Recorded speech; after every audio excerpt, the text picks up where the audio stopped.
Racing on iRacing with controller, want some force feedback feel? Come and join me. So basically it's simple as this. Go to your documents folder and your iRacing folder. If you are a tinkerer with iRacing, you know what I mean. So just go there and you will find the app INI file. As you can see, I have multiple copies. And what I highly advise you is to make a copy of this file, name it whatever you want to name it.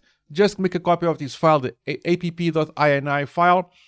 If you cannot see the INI file, make sure that your Windows Explorer is showing file extensions.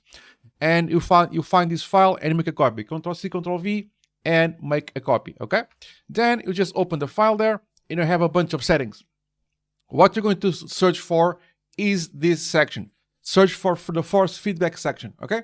Search for this section, and this is what you need to change. So this is what I found to be the best after much tinkering. So if you are using a controller to race, which I've been doing recently because I wanted to experiment and it's incredibly fun, but I found out that by default there is no feedback on the controller. So by default the controller is just mute, standing still, does nothing. So if you want to use a controller, and I do want to use it right now, I'm having a ton of fun with it, I need some feedback. I need some force feedback. So these are the changes you will need to change. joyEnableVibrate, well, just pause the video here and check it out, and I will put it in the description below. joyEnableVibrate, joyEnableVibratePedal, VibratePedal, blah, blah, blah, blah, blah, blah, blah. So some of them are already like this, some of them you need to change. It will depend on your situation. But if you want to use the controller, which is something I do want to continue using, and you are feeling no force feedback in your controller, these are the changes you need to make. Of course, after the change, save the file. So file and do save. And of course, you also need to restart your sim to apply the changes. All right. So go to the force feedback section, change these settings, and then you'll have your force feedback enabled for your controller.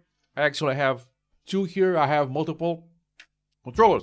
So yeah, so you will feel the curbs, you will feel the tires going out, you feel the brake, you feel the ABS engaging. So you will have a lot of force feedback on your controller just by enabling these settings.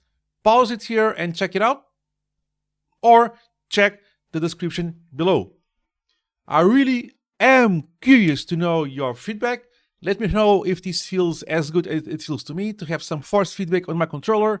This is going to increase your fun and capability to be more competitive if you are using the controller on your iRacing sessions. Like, subscribe, and hype, it really helps. And I'll see you in the next one. Don't forget to tell me in the comments below how is it going for you in this case. Cheers, guys.